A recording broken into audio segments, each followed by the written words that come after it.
Olá, Sesbit, tudo bem com vocês? Seja bem-vindo ao projeto Dois Dedos de Prosa em Saúde e Segurança do Trabalho. Este projeto tem o objetivo de trazer a vocês o conceito do CONSAT, que é o nosso Congresso de Saúde e Segurança do Trabalho, que trata da questão humanista, tripartite, intersetorialidade e multidisciplinar. Fique tranquilo, quero nesse momento representar você, técnico em segurança do trabalho recém-formado, estagiário e profissional com pouca experiência em qualquer área da segurança do trabalho. Para isso, estarei sempre com um colega proficiente em um tema específico. Hoje estaremos tratando da NR35, do seu anexo 2, sobre ancoragem. Roda a vinheta e voltamos.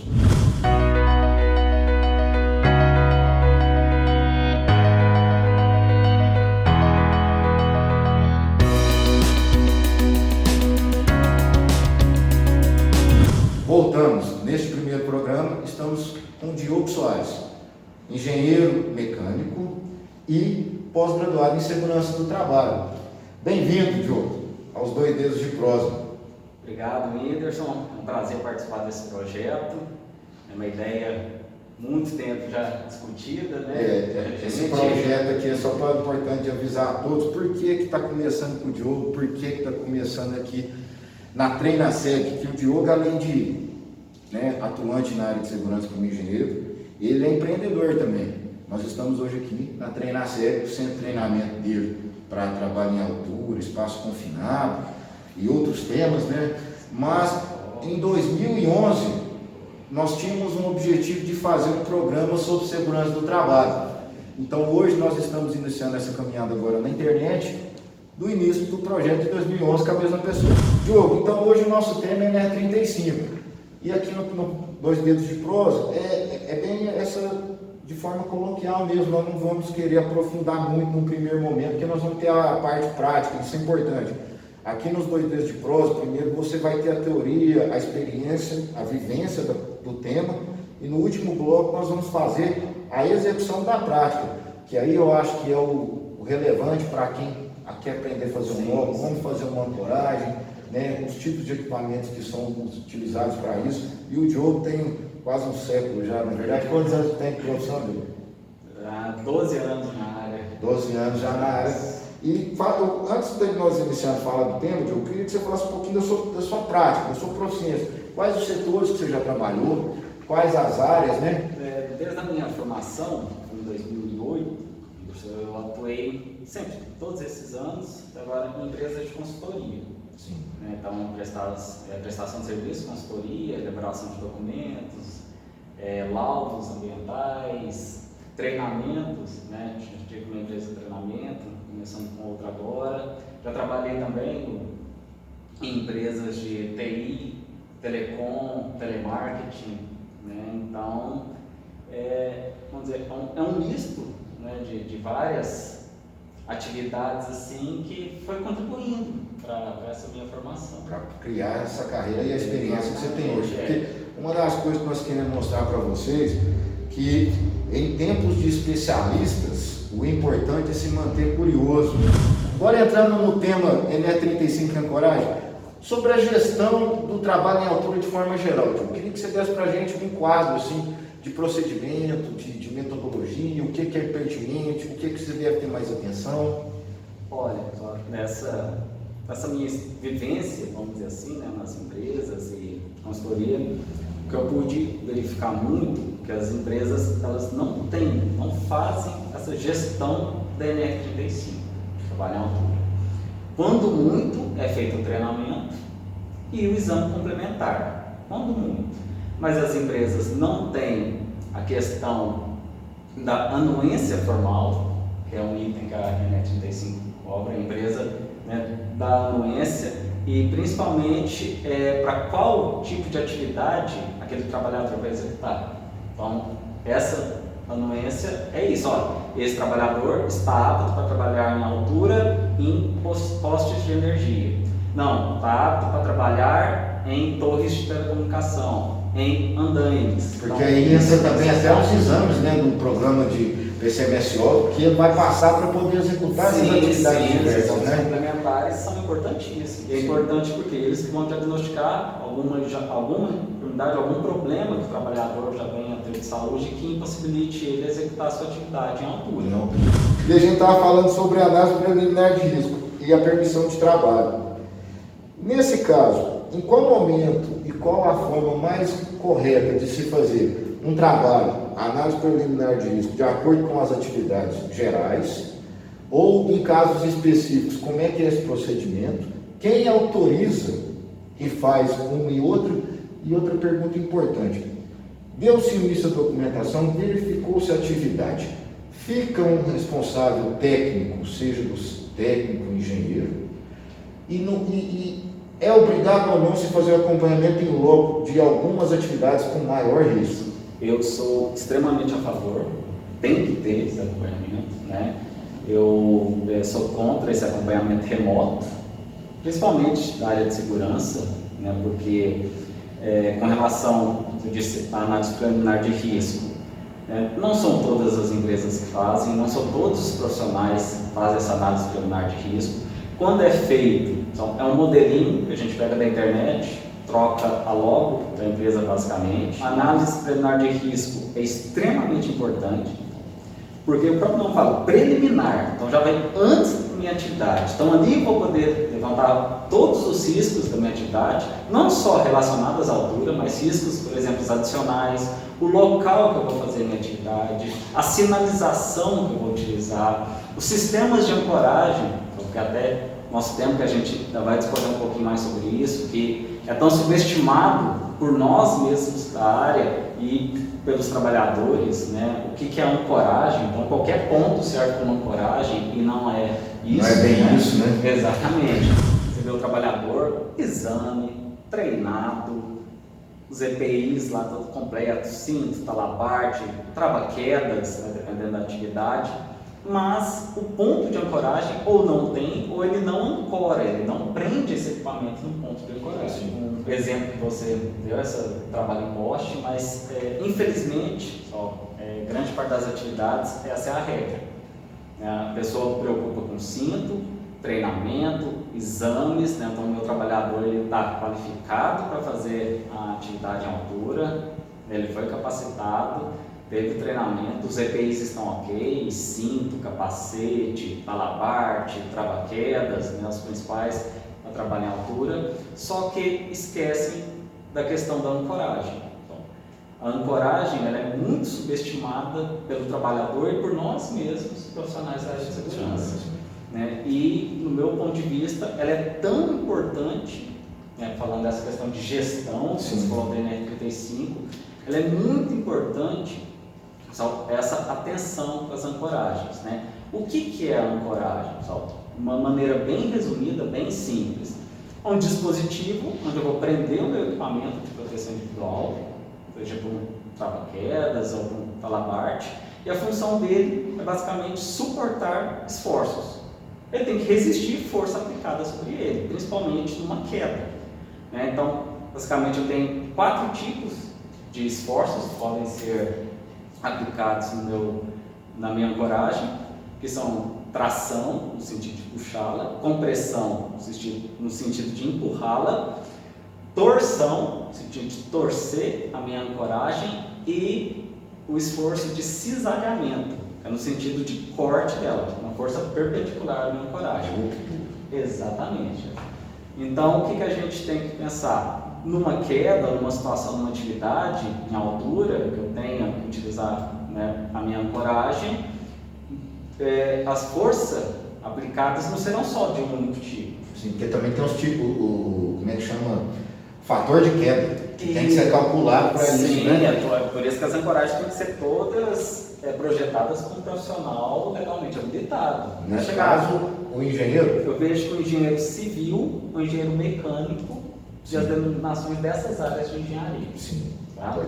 Eu acredito que são os profissionais legalmente habilitados para isso, né? Porque tem todo um cálculo de dimensionamento de carga, aquilo que você comentou, a zona livre de queda, os equipamentos que eu vou utilizar ali para fazer aquela atividade. Então, é mais complexo do que parece, né? Não é simplesmente chegar, olhar aquele ponto, coloca o talabarte nessa viga que ele deve aguentar, que deve suportar. Ou a pessoa que eu já vi nas visitas que eu já fiz em empresa, trabalhador numa barra, ele apoia o peso dele, beleza, aguentou o meu peso, vai lá e coloca o talabarte, né? Ele não tem a noção de que numa queda, o seu peso ali, mas vai aumentar várias vezes o esforço ali solicitado na ancoragem, né? Então, é isso que eu vejo que falta, né? Questão, às vezes, de consciência, de entendimento da questão da ancoragem. Não é com o meu peso ali que ele vai ter que suportar, né? Numa queda, a força é muito, muito, muito maior do que o meu peso. Então, a NR35, ela cita 4 finalidades para as ancoragens. Ancoragem de restrição, então vou restringir o movimento do trabalhador para que ele não chegue numa zona de risco de queda. Ancoragem de retenção, que é a ancoragem que, no caso, o trabalhador de atividade de altura sofreu uma queda, ela vai reter, ela vai segurar esse trabalhador, né? A ancoragem de posicionamento, né, que no exemplo que você citou, o trabalhador lá de poste, Sim. que ele utiliza o talabarte de posicionamento, vai prendê-lo para poder liberar as mãos para fazer a sua atividade, né? E outra finalidade da ancoragem é por acesso a cordas. Inclusive, a NR35, no seu anexo 1, cita sobre o acesso por cordas. Sim. Só para o pessoal entender. Então, eu tenho essas 4 finalidades que a NR35 cita para os meus sistemas de ancoragens. E os tipos de ancoragem, a NR35 não cita, mas eu tenho a NBR 16325, de 2014, parte 1 e parte 2, que elas vão falar quais são os tipos de ancoragem. Então, eu tenho 4 tipos, né, dos meus de ancoragem no meu sistema de ancoragem. Ela pode ser tipo A, e ela subdivide A1 e A2. Então, a ancoragem tipo A é aquela, ela pode ser estrutural, né, já presa diretamente na estrutura, ou através de um elemento de fixação. E a ancoragem A2 tem as mesmas características da A1, só que ela é para ser utilizada especificamente em telhados inclinados. Por exemplo, na ancoragem tipo A1 eu tenho os olhais, as chapeletas, né, é fácil, assim, comumente encontrados, são exemplos de ancoragem do tipo A1. E do tipo A2 são todas ancoragens destinadas a fixação em telhados inclinados. Eu tenho ancoragens tipo B, né, que a característica dela, elas são transportáveis, são móveis, mas a partir do momento que eu instalo ela em um determinado local, o meu ponto de ancoragem é estacionário, ele fica fixo. Por exemplo, o tripé de espaço confinado é uma ancoragem tipo B. Eu tenho a ancoragem tipo D, que são linhas rígidas, né, linhas de vida rígidas, com o uso, né, com a utilização de trolleys ou dispositivos móveis, onde eu vou conectar o meu equipamento de segurança. Essas 3 ancoragens, são A, B e D, elas são contempladas na NBR 16325, parte 1. E a NBR 16325, parte 2, ela vai tratar das linhas de vida flexíveis horizontais. Então, ela é específica só para esse tipo de ancoragem. É porque eu tenho um método de instalação, um método de ensaio diferenciado. Então, a BNT, né, decidiu colocar uma NBR específica para esse tipo de ancoragem. Lembrando que todos esses tipos, a nossa NBR 16325, os tipos de ancoragem, foi uma forma de transcrição, se fosse uma tradução da norma europeia EN 795, de 2012. Nessa norma europeia, ela ainda trazia um outro tipo de ancoragem que não foi contemplado na NBR, que é a ancoragem tipo E, que são basicamente uma ancoragem por peso, contrapeso e atrito. Então, seria muito utilizada na ancoragem para restrição de movimento. Então, vou colocando pesos na minha ancoragem e forma uma resistência para o trabalhador. E fica aqui uma dica, pessoal, vai aparecer aqui um link onde que tem um material muito bom, que é um manual de auxílio de interpretação NR35, de 2018, né, foi lançado, né, pelo próprio Ministério, o antigo Ministério do Trabalho, e é um material muito bom. Então fica aqui uma sugestão de leitura a todos vocês. Então ele explica cada item da norma com exemplo, fala sobre a NBR, os pontos de coragem, a questão dos anexos, ele também fala sobre os anexos. Então é um material assim, acho que de grande valia para a leitura.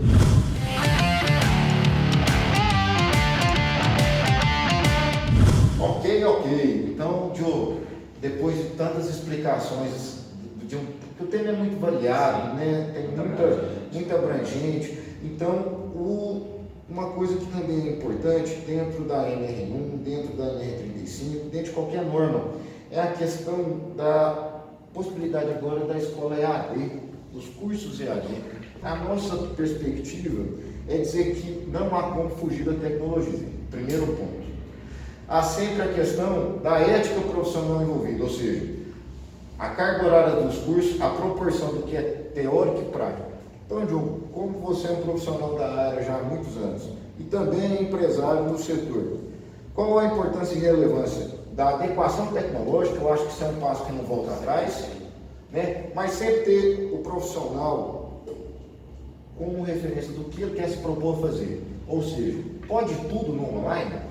Não, minha opinião particular, é o treinamento online, como você mesmo disse, em AD, o futuro. É uma coisa que, ainda mais com essa pandemia, está sendo muito mais acelerado essa questão do treinamento, e eu acho muito válido, mas com restrições. Então, eu não posso, qualquer treinamento, faço ali um treinamento em AD, online, outro dia estou com meu certificado, tem que saber muito como que é esse treinamento online. Então, nós que somos profissionais da área de segurança, o mínimo que a gente tem que fazer antes de dar o aval para um treinamento desse é fazer o próprio treinamento. Para conhecer a empresa que presta serviço, ter uma referência, fazer pelo menos uns 2, 3 treinamentos desse em AD para ver qual que é o melhor se adequa, a melhor metodologia. Isso eu acho que é importantíssimo, mas eu sou a favor desse treinamento na parte teórica. A prática tem que existir. O conceito ali online. A prática, então não tem como eu fazer uma prática, colocar um cinto, apagar, um exemplo, um treinamento de brigada, um incêndio online. Vai Porque soprar na na prática tela, é né? bem diferente. Só é bem diferente. Nós temos as diferenças étnicas, educacionais, de cultura de cada estado, região, que o Brasil é um país muito grande. Sempre vai ter o delimitador dessa metodologia, de como isso vai se aplicar de fato, que para mim é o profissional do SESMIT, que é quem vai indicar o curso, caso seja online. Ele precisa ter um conhecimento de como é de fato aplicado esse curso e também trazer à empresa. Eu sempre quero trazer que o SESMIT, profissional da segurança, para mim, ele é o interlocutor entre empregado e empregador. Então, como você atua nesse mercado, nessa área, a importância de mostrar para o empresário a viabilidade de se investir em tecnologia, pois é uma realidade, mas também se cumprir a parte prática de forma eficaz e de forma real. Existe o certificado por telefone, existe o PPRA de R$150, até menos. Você pode mudar o mundo? Não, mas você pode fazer a escolha de não fazer esse tipo de coisa, e é essa a nossa sugestão. Eu vejo que é uma questão muito mais ética do que técnica e a desculpa que o pessoal fala do mercado financeiro, econômico. Mas se eu não fazer por esse valor, tem gente que faz até por menos, é a desculpa que a gente vê no mercado. Então eu acho que a falha é principalmente ética, sabe? De vender um certificado, ou de fazer um treinamento de 8 horas, 16 horas, em 30 minutos, 1 hora, que tem isso. Mas eu acho que principalmente isso passa pelo SESMIT. Sim, pelos todos os profissionais do SESMIT, na avaliação, na verificação, se o treinamento ali condiz com a nossa realidade. Sim. Porque, por exemplo, vamos pegar a construção civil, novamente. Eu tenho um trabalhador que executa a montagem de andaime. Aí no treinamento de NR35 ele vai fazer sobre escalada em torre, ou vai fazer sobre balancinho, telinha. Então foge da realidade dele. Ok, formalmente ele está lá com certificado, a empresa está ok, mas e de fato aquilo ali serviu para alguma coisa? E o outra questão é ver o empresário que infelizmente ainda ele tem a visão de investir em treinamento, investir em equipamento de proteção, investir na segurança menor, custo, mas ele não preocupa com o conteúdo, né? Exatamente, ele vê o mais barato sempre, é o que, não, pelo menos eu estou cumprindo a norma. Só que muitas vezes, vamos falar 100% das vezes, o barato sai caro. Futuramente, aquilo ali vai ser cobrado. Sim. Né, um investimento, seja às vezes num acidente, numa fiscalização, né, já trabalhei, a Whindersson comentou, em empresas que certificados já eram barrados. De tão claro que era, né? Claro que foi ali fabricado mesmo para ser apresentado, que a pessoa, o trabalhador, não tinha conhecimento nenhum de como utilizar os equipamentos. Né? Então, isso o SESMIT exerce um papel importantíssimo. E nas empresas menores que não tem o SESMIT, ou a consultoria, ou uma consultoria, ou é aquilo, reforçando novamente, a conscientização do trabalhador, fazer um trabalho seguro, que ele é o principal interessado em fazer atividade segura, e do empresário investir, né, ter o gasto com segurança, mas não ter aquilo como um custo, e sim um investimento, que o retorno vem para ele. Seja não respondendo uma questão, uma perícia, uma questão judicial, questão previdenciária, outras questões assim, né, que já vai, o custo vai aumentando. Vai aumentando cada vez mais. E infelizmente, às vezes não é nem de má fé do empresário, mas ele desconhece isso. Né? Ele não sabe o quanto, né, igual tem uma máxima que diz, a segurança é cara, mas experimente o custo da insegurança. É verdade. Então você vai pegar a corda, fazer uma alça na corda, fazer se fosse um nó cego, mas vai dar mais uma volta na corda. Então, repare, puxar, você vai ver que vai formar um 8 duplo, porque são as duas pernas da corda. Então, um detalhe importante é que essa sobra da corda é em torno de 10 a 15 centímetros. Então, temos aqui uma ancoragem tipo A1, é um olhal, a gente utiliza um mosquetão e coloca um nó. Então, pessoal, uma outra variação, 8 duplo, a gente faz o 8 duplo guiado. Primeiro a gente faz o 8 duplo simples, com uma única perna da corda.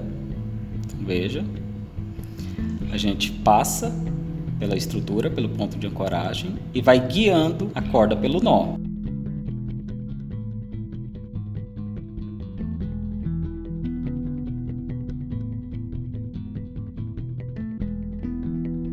Então eu vou duplicando, vamos dizer assim, esse nó, sempre seguindo o caminho da corda. Então, sempre finalizando o nó, só a gente finaliza ele retirando alguma corda torcida, alguma corda sobreposta, né, para dar esse acabamento do nó. Então, esse acabamento é muito importante porque evita o aumento de perda de resistência. Então, esse é o 8 duplo guiado.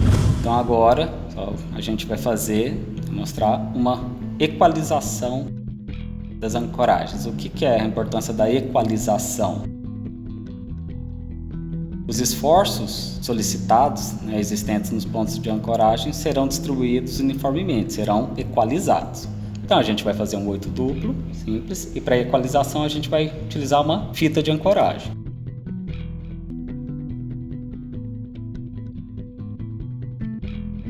A gente coloca a fita aqui nos mosquetões.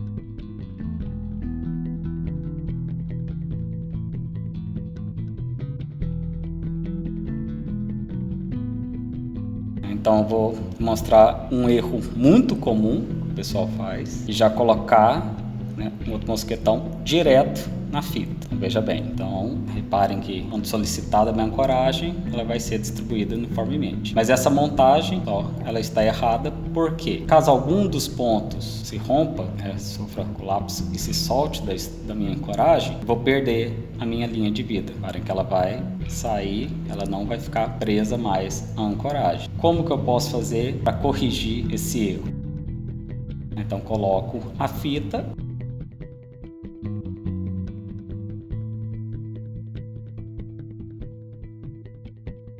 Faço uma pequena volta nela e coloco o mosquetão, atravessando essa volta.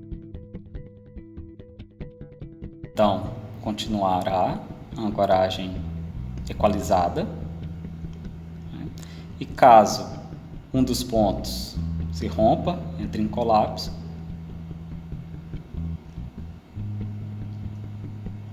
ele não se soltará da fita. Sempre, só um detalhe, mantendo o ângulo da minha ancoragem menor do que 120 graus, o ideal que fica entre 60 e 120 graus. Quanto menor o ângulo, menos a solicitação dos esforços. Acima de 120 graus, o ângulo da minha ancoragem, a força que eu solicitar na minha corda, ela vai ser maior do que nos pontos de ancoragem. Então nunca fazer uma ancoragem com ângulo maior do que 120 graus. E agora, por fim, a gente vai fazer um outro nó chamado coelho ou também Mickey, né? uma variação do 8 duplo. Então a gente faz o mesmo movimento do nó, a gente pega uma alça maior, passa parte do nó sobre ele e pega sobre a alça. A gente faz o ajuste do nó, a gente arremata ele e aqui a gente vai conseguir um nó com 2 alças. Então a gente já pode colocar ele nos pontos de ancoragem. Nesse caso, pessoal, nós temos uma ancoragem semi-equalizada. Repare que esse nó coelho, pessoal, eu consigo ajustar o tamanho das alças. Então ele tem uma das pernas do nó, eu consigo fazer esse ajuste, encurtando e alongando as pernas, e isso possibilita fazer um ajuste melhor nos pontos de ancoragem disponíveis no local. Alô Sesmit, então estamos de volta após a prática aqui que o Diogo nos brilhantemente trouxe para nós todos sobre a questão de ancoragem. Diogo, quais foram, o que você achou dessa experiência inicial aí? Bem, pessoal, então foi uma prática simples, né, de nós, nó 8, nó coelho, algumas orientações, né, sobre equalização de ancoragens, que é muito importante, né, e às vezes o pessoal na prática, que eu tenho observado, tem errado, né, feito alguns erros, qual foi demonstrado na nossa prática. E qualquer coisa, qualquer dúvida ou saber mais de algum detalhe que não foi comentado aqui no nosso programa, fica o recado aqui do Whindersson. Você pode mandar suas dúvidas pelo e-mail que vai estar aqui, 2dedosdeprosa@gmail. Você também pode enviar dúvidas sobre o tema NR35 para o próprio Diogo. Qual que é o e-mail da Treinaseg, Diogo? É contato@treinasegude.com.br. Que também vai estar aqui. Aparecendo aqui para vocês. E a gente quer com essa primeira agradecer ao Diogo, né, por ter participado com a gente dessa empreitada. A nível de estatística, né, Diogo? Foram 5 horas de gravação, umas 12 horas de edição. Então qualquer resultado, tenho certeza que ele foi feito com muito carinho, com muita atenção, tentando trazer a você que está participando conosco a prática da teoria. E é esse o nosso objetivo. E agradecer também a toda a equipe da Treinaseg, a sua esposa também, que nos recebeu lá muito bem. E daqui a pouco nós temos o próximo tema, que é NR1 e PGR, no programa da próxima terça. Então, inscreva-se no canal no YouTube, participe no Instagram e daqui a pouco nós temos uma promoção para todos que participarem dessa edição número 01. Perfeito. Participem lá, pessoal. É um projeto muito interessante, né, com vários temas e que com certeza vai agregar muito à nossa área, a todos os interessados nesse tema de saúde e segurança, principalmente prevenção, né, no trabalho.